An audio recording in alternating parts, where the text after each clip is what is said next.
Good day everyone. Today we are going to have a small introductory webinar on artificial intelligence and deep learning. I am Binoy Nair and I will be the speaker for the session. I have been working in the area of deep learning and machine learning for past 10 to 12 years. And my major areas of work include applications of machine learning or artificial intelligence in things such as condition monitoring of machines, in advanced driver assistance systems such as automated lane assist, finding the condition of the drivers, and things like identifying speed bumps, etc., are some of the works that I have been involved in. And I am also working on three different grants. That means I have been funded by Government of India. I'm working on another project by National Instruments, and there is another one which is by IBM. And in all three of these projects that you are seeing on the current screen, I make extensive use of machine learning and deep learning to come to the conclusions that are required. So first let's start with the basic idea of what is artificial intelligence. Artificial intelligence as a paradigm actually came into being around 1940s, 1950s. At that time, it was a very far-fetched concept. It existed mainly in the theoretical realm, and people were only thinking about what would happen if machines were able to behave like human beings. That was only the thought process, and as computational power increased, you came up with more and more powerful computers. Things begins to improve. So we see in 1980s more and more applications of artificial intelligence algorithms coming in. We come up with a totally new branch of computer science, or mathematics, if you want to say it that way, which is called machine learning. So these are algorithms which can extract patterns out of data. So you can find examples like what you saw in earlier email accounts. That means you were able to see the mails getting automatically segregated. You were able to see things like automated recommendations coming up. So that is one example where machine learning kind of started out. And now we have a great boom in the next level of artificial intelligence, which is called deep learning. So as we move closer and closer to true artificial intelligence, you will find more and more applications of deep learning. What does actually deep learning mean? Deep learning is the idea of using data to help machines identify objects and do things which were previously thought to be impossible. Some of these elements in these slides, I would like to tell you that some of the elements that you are seeing on the slide has been taken from the literature that has been put forward by NVIDIA, the same people who make graphics cards for your game laptops. So they also do a lot of work in machine learning, and their hardware is perhaps the most important um, tool that has actually driven deep learning to this level, and maybe has democratized deep learning to this level. Where do you actually find deep learning? That is the next question. So you can find deep learning everywhere. Basically, you are able to see deep learning on your daily YouTube video, because all the recommendations that YouTube gives you are generated automatically. Nobody is sitting in the background trying to generate recommendations for you. All the YouTube videos uh, that you see with subtitles, the subtitles are automatically generated. There is nobody sitting there typing subtitles for you. And several such applications. You can see the sentiments that they are able to identify. Machine is automatically able to identify what is your sentiment, etc. I'll show you an example later on. That is also possible. And in the medical field, you will find applications such as 3D visualization. Scientists and doctors are now able to visualize human tissue in ways that were impossible some years ago. So you have artificial reconstruction of the 3D structure of how a human body part looks like. So if you have a disease, or if you have some kind of an infection, machine learning will help you identify that a lot faster.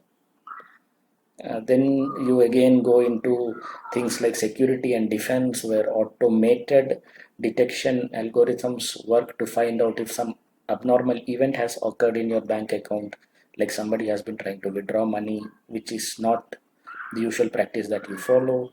In all those conditions, you will be getting an alert automatically before the transaction is executed. So this kind of prevents a lot of what you may say phishing attacks from being successful. You also save a great deal of money by employing software agents to do this background work for you, rather than manually going through each and every transaction and trying to find out where this attempt at stealing money has happened. So it helps the bank also, it helps the customer as well. So you have a lot of applications right there. And you may have also seen cases where video surveillance applications are also being used. China is one such country where you will find lot of application of video surveillance happening. You can identify if a person is breaking the law by crossing the street when the light is not green, if he is running a red light. All these things can be identified by looking at the video. You can pinpoint the person who has been doing this. Next application that you can think of is in autonomous driving.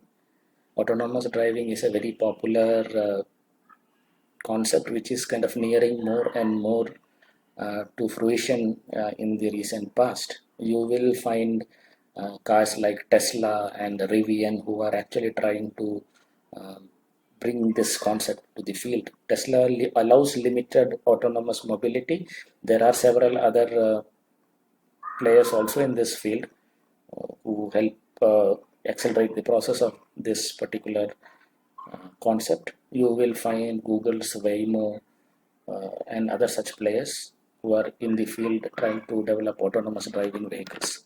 Full autonomy has several other legal issues also associated with it. That is why you will not be seeing them in very near future, but we are very close to it. So what can deep learning do actually? I'll just show you an example of that. What you're seeing on the top is actually a photograph of our campus. This is Amrita Coimbatore campus. There is one small part that has been photographed. And what we are doing here is I am taking this photograph and I am feeding it into my deep learning algorithm or my artificial intelligence algorithm. So my AI algorithm takes in this image, and then I also decide how I want this image to look like. So what I do is I have taken an image from one of the most famous painters of the past couple of centuries, I'll say, Vincent van Gogh, and one of his paintings is called Cypresses. So what I have done is I have taken this photograph and I want my photograph to look like a painting in the style of Van Gogh's Cypresses. So I feed both of these images into my deep learning algorithm. My deep learning algorithm has not seen either of these two images. So what I tell my deep learning algorithm is, here is the photograph and here is the style that I want it to be converted into. And the deep learning algorithm automatically converts this photograph into a painting in the style of Vincent van Gogh. So you do not have to paint anything, you just take a photograph, tell it what style it should convert into, and it gets converted into that particular style. if you look at this, the trees and other things are almost faithfully reproduced as paintings. So this is how useful artificial intelligence can be. These are just like small fun parts. We will go into more detailed things later on. It can also tell you how old you are, what you are feeling right now. These kind of things are like very small implementations that we have tried out, but they actually make a lot of difference. So if you have a customer who's coming into your shop and the system automatically detects that he is unhappy when he is leaving, then you can actually ring back to that customer and find out why he has left unhappily. So all this can be automated. You do not need people to do this. There are privacy related concerns, obviously, but this is one possible application where you can find out what your customer needs, or maybe what the emotions are and what the emotions should be. So you can assess the response of customers, you can assess the response of viewers. If you are making a film and you want to assess how the customers or how the viewers are feeling, you can just put a webcam in front of them and record their observations. Machine will automatically tell you how they have felt at different parts of the movie. So that makes your task a lot more easier as a director or as a producer. The next application that you will find is actually taken from NVIDIA's website itself. This is an example of pose estimation and what pose estimation can actually do. You can create avatar like movies with very little amount of work. Please keep in mind this is a video directly taken from NVIDIA's website.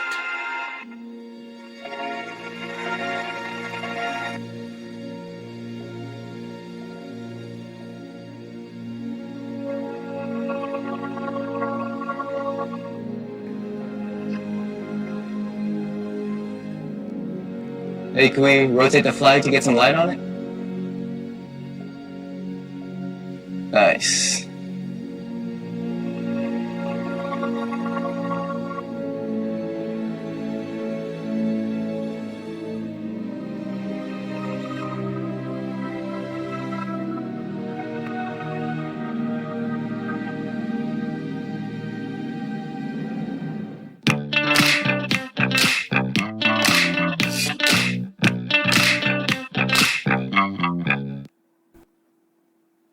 Right, so this is a fun way of describing what the whole process was about. It is something called real-time ray tracing. That is one technology that has been pioneered by NVIDIA. And another important thing is that of pose estimation that we have already seen in many cases, like say for example Avatar, where you required people to wear a particular suit and then you had to take their videos and then you have to superimpose another person on them and then to create those creatures that you see in Avatar. But here what you can do is you just take a video just simply, and the system is able to detect what are the key points on the body, and then you can superimpose whatever you want on it. Just like the example you saw, a normal person on a normal stage was performing some actions and they were getting converted into something that was being performed by somebody on the moon. The next major application that is useful or will have far-reaching consequences is the self-walking bipedal robots. This kind of robot is extremely difficult to make, and a lot of effort has to go into developing the intelligence for this kind of motion. Conventional robotics has not been able to make these things work, but when you combine learning with this kind of robotic systems, they are capable of doing a lot of work which even human beings cannot do. So you can see robots jumping, you can see robots moving, they can be used to navigate difficult terrain without much effort, but in addition to the mechanical parts that you are seeing on the robot, there is a lot of artificial intelligence which also goes in. So next application that I would like to show you is that of the self-driving car. This is again a video which I have taken from NVIDIA's website, and this is one very important application that you are already seeing on the roads in US and in Europe. Let's have a look at it and then we'll continue.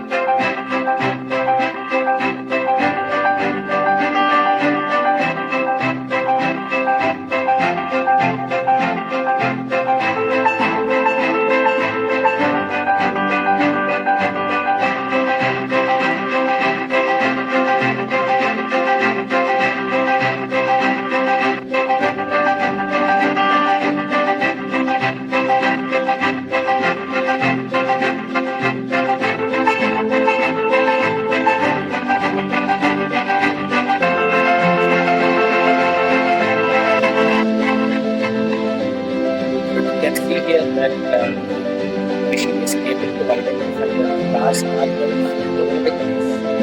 false negatives from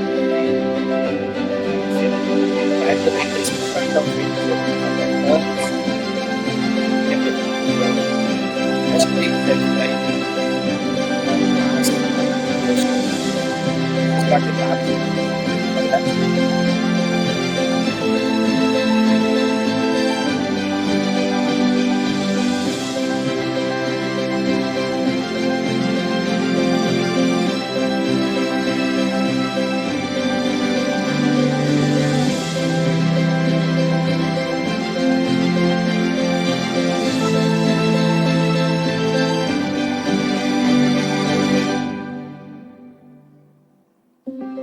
So you can see this example also that when the vehicle automatically reaches a junction, it stops, it indicates, and then if no vehicle is coming, it will just take off on the top. Again, this video is also proxy NVIDIA. This is one application where you will find autonomous machines and autonomous systems coming into picture more and more. Another application that you can think of is a lot more common. We can use deep learning or machine learning to identify each and every individual who's actually coming into a meeting. So you can run this when somebody is walking into a meeting. You can use this for taking attendance in the class, maybe. All that is possible. So you can also find out if a person is happy or sad, or if he is supposed to be in the meeting or not supposed to be in the meeting, or if he is supposed to come to the class, has he registered for the class, not registered for the class. All this can be done automatically. So that is just the beginning of what we are seeing, and several other applications are already in the market. You will see a lot of video game AI that is in the market is completely driven by artificial intelligence algorithms. For example, you see video games where at difficulty levels which are higher, you will see that the enemy tries to behave in a way which is different when he is at the lower difficulty level. It tries to dodge more, it tries to behave in a way that you did not expect it to. Or maybe if you have played the game once, when you try to play it, next time the enemy behaves in a different way. This is all not hard coded into the game. The machine is learning, or the algorithm that is inside the game is learning from your behavior and readjusting itself. So that makes the game more engaging and more fun. And you will end up playing it a lot more times than you had actually thought of. So that makes everybody a lot more happier. Second application that I can show here is the case of voice assistants. You see, OK Google, you have Siri, you have Cortana. All these voice assistants make extensive use of deep learning algorithms. That is how they are able to identify your voice, your accent, because most likely your voice will not be similar to the voice that somebody else may be speaking with, or your accent may not be same as that of native English speakers, but still the system is able to understand you. It understands what you are trying to say, and it tries to help you out. So all this is done with the help of deep learning algorithms. One common algorithm which you will find being used for this is called uh, LSTM, long short-term memory models. They are very popular for doing these kind of things. And you will find companies like Flipkart, Amazon, and Snapdeal generating recommendations for you based on your past purchases. This whole concept is called association rule mining. And basically what happens is that these algorithms which run in the background of these e-commerce sites, it kind of tracks all the transactions that have happened, all the people who have bought things from these markets, and tries to find out which things are people likely to buy together. For example, if you buy a brush, you are very likely to buy toothpaste as well. So the system or the algorithm automatically tries to create associations between objects. Please remember that companies like Amazon sell a few million items. Like their inventory is like a few million items. So which items combine with which other item, it's very difficult to find out manually. So machine learning and deep learning algorithms help do this in a very efficient manner without any human intervention. They can do it without any human intervention totally, but there is usually some kind of uh, assistance that is provided by human beings right now. But things are moving to such a location kind of situation where you will not find a lot of human interference in the near future. Another application that you can think of is automated chatbots. Like these are the chat windows that automatically open when you try to log in again to say Flipkart or Snapdeal or Amazon and try to book a complaint. So when you try to book a complaint, a chat window automatically opens. Somebody comes and says, "Hello, I'm going to help you," and all those. Those are not necessarily human beings. They could be algorithms which are programmed to reply to your queries. So that takes out a lot of pressure from engaging call centers and making people to stay in a particular location and answer your queries, etc., etc. So chatbots, it's called chatbot. So chatbots are very popular nowadays. Almost all of the companies which interact with customers employ some form of chatbot to help the customer. So as a part of customer service, they usually employ chatbots. And that's what you see in most of the chat windows. When the first level of chat happens, it is usually with a chat bot and not an actual person. So now we will just go into have a look at what we have done so far at Amrita. This is some of the stuff that I have been doing.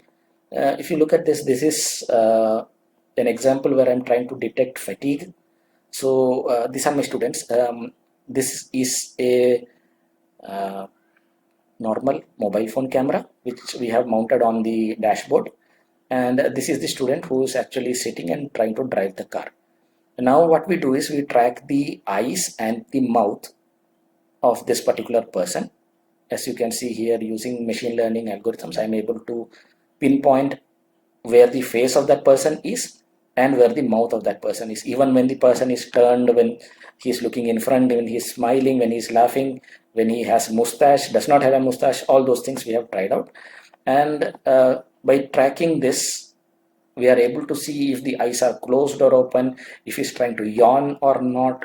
All these things can be identified with the help of machine learning algorithms, and I can predict and I can identify if a person is fatigued or if he is feeling sleepy. So if the person feels sleepy, I can just create a alarm, and the person will have to take some action to stop that alarm from beeping, which will most likely keep him awake for some more time. and this will keep on repeating every time he feels drowsy. So this is one way of helping the driver and helping avoid accidents. The second example that I'm going to show here is that of lane and edge detection. This is again tested in our Amrita Coimbatore campus. As you can see, this is the road that we have on one part of the campus, and there is a bus nearby. And you can see here that the first step that I have done is I have used my deep learning algorithm to segment the road. This is called semantic segmentation, where we can actually segment out road, the edge of the road, and the trees separately. And all the things which are not tree are marked in dark blue. So you can see that the deep learning algorithm is able to see with a reasonable degree of accuracy where the road is, where the road's edge is in light blue, and where the other things are. You can see the trees are in green. So when you convert this into a black and white image for better visualization, you can see the road edges are being marked here. This I use to indicate where the vehicle should be headed. So there's this cross mark. The center of the cross represents the direction the vehicle should take. So my vehicle is right moving in front, and it should actually try to follow this cross. So there's a tracking algorithm which will force the vehicle to go in the direction of this cross, so that we are always in the line. We do not cross the road and go out of the road. Third example that I'm going to show here is that of speed bump detection. This is like a speed hump or bump that you will find on most of the roads. The major problem that you will find with speed bumps is that in some places the speed bumps are marked very well. In some other places speed bumps are not marked very well. In some other places you will find the speed bumps under shade. In the night time sometimes it is difficult to find them. In some cases they are not even marked. In many cases that you will find that speed bumps are not marked at all. So this becomes a challenging thing if you want a vehicle to be driving autonomously. In Europe and US, you will rarely see any speed bump which is not marked. In India, however, the behavior is different. You will find several cases where the speed bumps are either unmarked, poorly marked, or not marked. I mean, or completely constructed in a way that is not correct. So you can see we have actually looked at many possible scenarios, and we can detect speed bumps with the help of our machine learning algorithms. We have used a deep learning algorithm which is called convolutional neural network to do this, and we are able to detect this with a very high degree of accuracy. So you can see we are about a kind of 80 to 90% accurate in most of the cases that this is actually a speed bump. Another application that we have tested out is on detecting road signs. So road markings are another very important aspect of autonomous driving. So you can see here that this is a turn signal, this is a speed limit, and then you have several other conditions like stop, about turn, and several other such things. So detecting road signs is a very important part, because I should be able to know if I should take a turn or what the speed limit is, because if you cross the speed limit you are likely to pay a fine, and you cannot blame the car to get out of this, because car is not driven by you, but still it belongs to you. So if you have an autonomous car which cannot detect speed limits like this 50 kilometers an hour, then it's you who's going to get into trouble. So we have to find some mechanism to do this. That is what we have tried out. One specific thing that we actually found in this particular example when we were trying it out is that the speed signs or the speed limits, not just speed limits, but almost all the traffic signs that we are seeing are not consistent across India. We found a lot of cases where the signs were not consistent. We could find several different variants of the signs for the same type.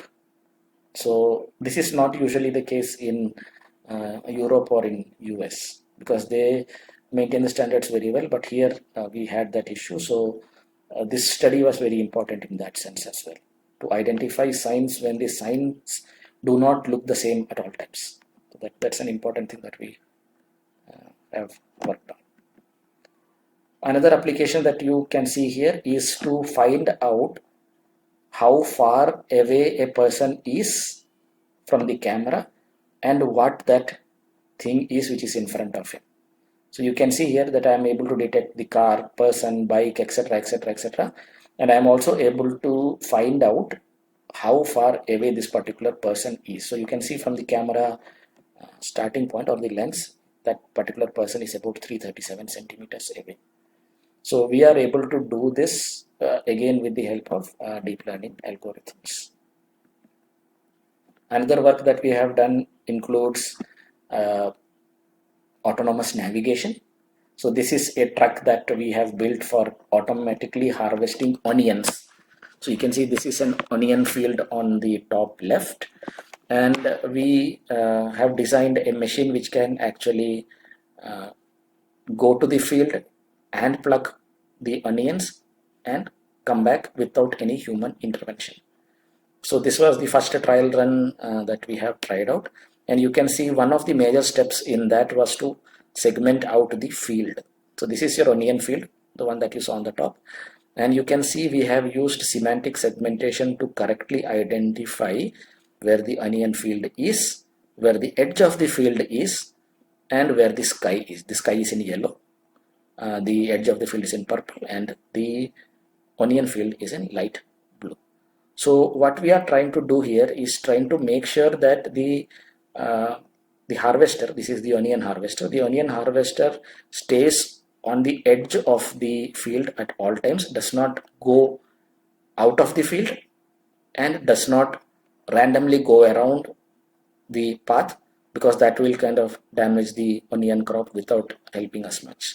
So what we have planned is that it will continuously track the edge of the field and move like this, and move through the edge all throughout. Next time when it comes, the harvested part will appear to it like a edge, and then it will go into concentric kind of patterns, or it will just go in, and finally it will come to rest at the center of the field. And once that is over, it will automatically drive itself to a pre-designed edge of the field, and then from there we can catch the complete onion which is actually accumulated at the back of this vehicle. We have also added an extra feature to this, which is autonomous kind of path planning. So it actually goes to the edge of the field and it decides from where it has to take a turn. So this is also done automatically using machine learning models. This is another work that we have tried out. What we did is we used a very simple low-cost LiDAR. A LiDAR is light detection and ranging. This is a very useful sensor that is used in autonomous driving kind of applications. There are two schools of thought on this. Some people think that autonomous driving vehicles will require a lot of LiDAR. Some people think that it can be accomplished with the help of only cameras. Tesla uses only cameras. Several other people use both cameras and LiDARs, and some other companies use only LiDARs to do this.